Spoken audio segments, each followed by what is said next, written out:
वसुंधरा राजे जन्मदिन मना रही हैं, मनाने भी चाहिए। सतीश पूनिया ने भी मनाया था।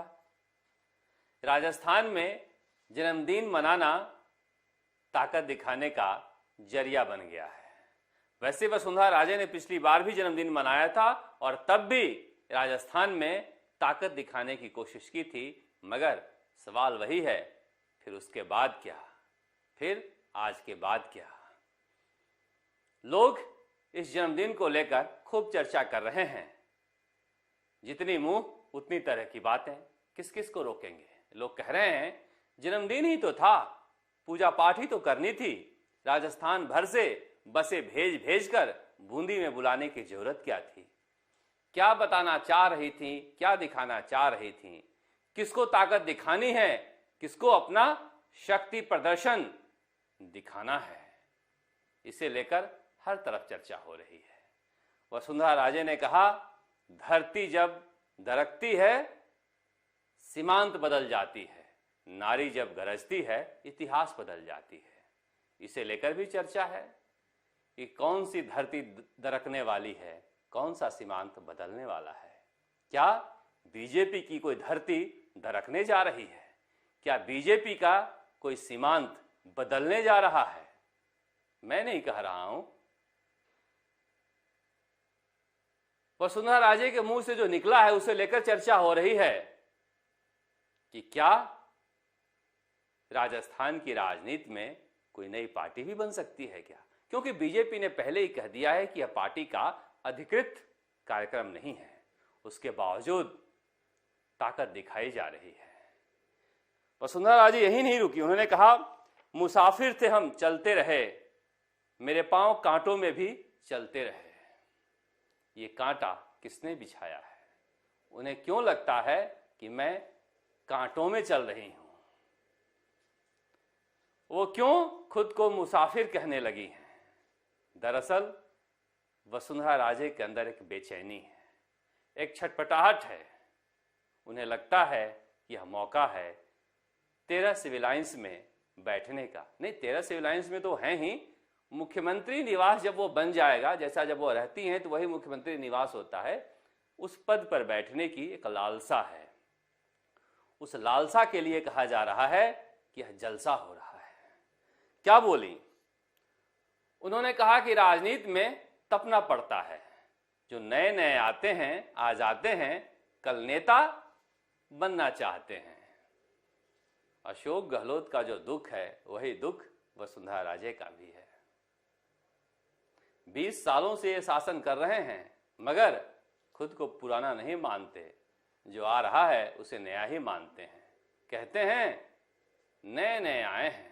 अशोक गहलोत यही तो कहते हैं सचिन पायलट के बारे में, रगड़ाई नहीं हुई, नए नए आए हैं, कल आए और आज उन्हें सत्ता चाहिए।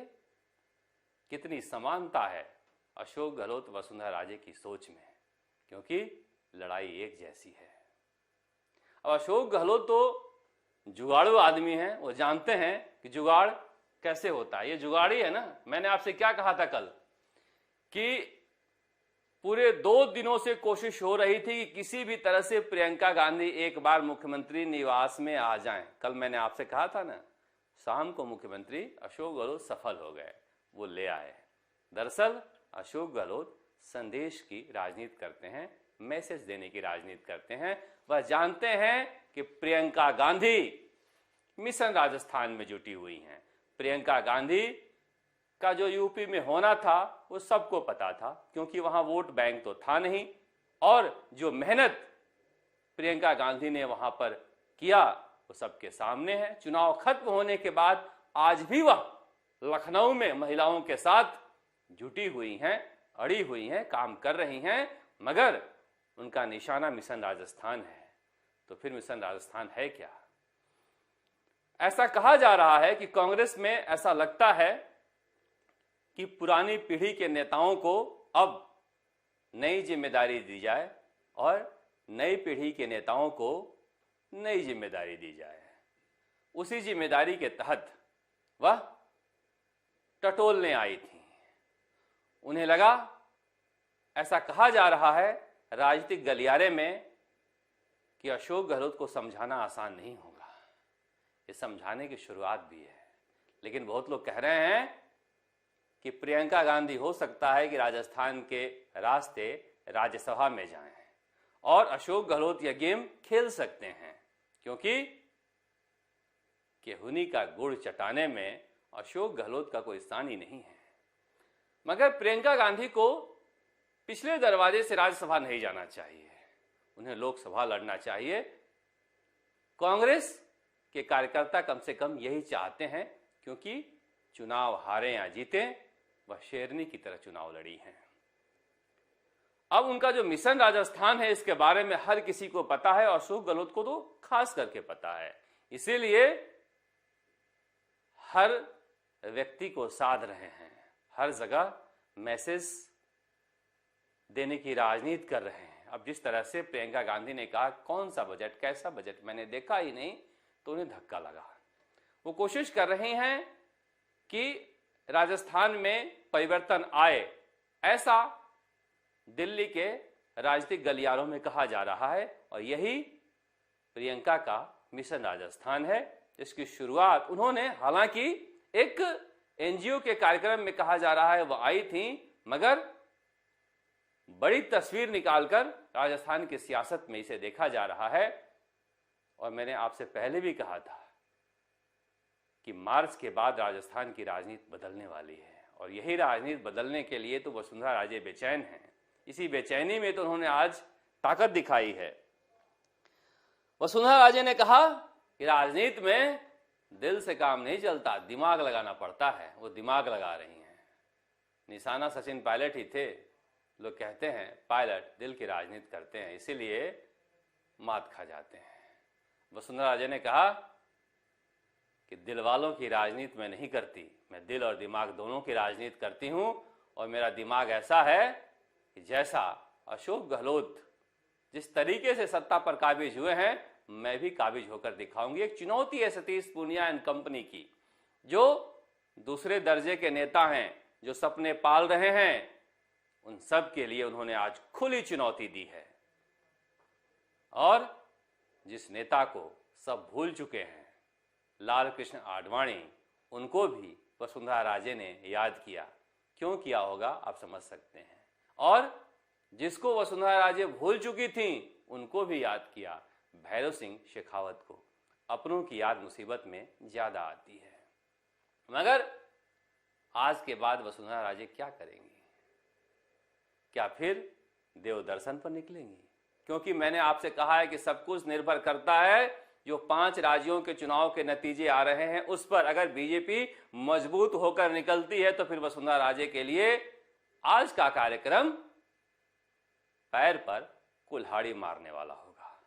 अगर बीजेपी कमजोर होती है तो फिर यहां से वह ताकतवर हो सकती है।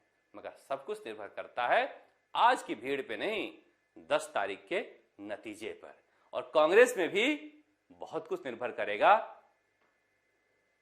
कि पंजाब, उत्तराखंड, गोवा, मणिपुर के नतीजे क्या होंगे। अगर कांग्रेस आलाकमान बेहद कमजोर होकर निकलेगा तो शायद ही अशोक गहलोत के खिलाफ कोई फैसला ले सकता है, उन्हें रिप्लेस करने का या उन्हें हटाने का। क्योंकि पीढ़ीगत बदलाव कांग्रेस में जरूरी है, ऐसा कांग्रेसी मानते हैं। वक्त पर पीढ़ीगत बदलाव न होने की वजह से ही आज कांग्रेस हाशिए पर है। बीजेपी में नरेंद्र मोदी ने एक फौज खड़ी कर दी है बीजेपी के युवा नेताओं की, और यही मुसीबत भी वसुंधरा राजे के लिए है। ये तो झगड़ा हो गया राजस्थान की राजनीति का। वसुंधरा राजे कांटों पर चल रही हैं। मुख्यमंत्री अशोक गहलोत की रात की नींदें उड़ी हुई है, मगर राजस्थान के बेरोजगार भी कांटे पर ही चल रहे हैं, उनकी भी नींद उड़ी हुई है। ये सारे बेरोजगार क्या करेंगे, कैसे नौकरी मिलेगी, यह बड़ा मसला है। रीट को लेकर तो कुछ हो नहीं रहा है और सरकार ने साफ कर दिया हम जांच करेंगे नहीं। अब सुप्रीम कोर्ट से सहारा है। कहा जा रहा है कि 1-2 दिनों में यह मामला सुप्रीम कोर्ट में जा रहा है और सुप्रीम कोर्ट से ही कुछ आसरा है रीट लेवल 1 और रीट लेवल 2 दोनों के लिए।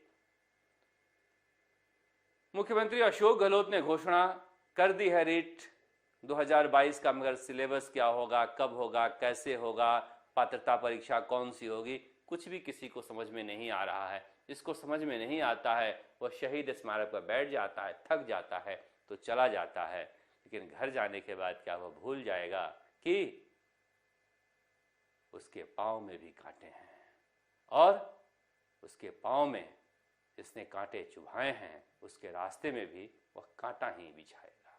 राजस्थान तक जयपुर से शरद कुमार।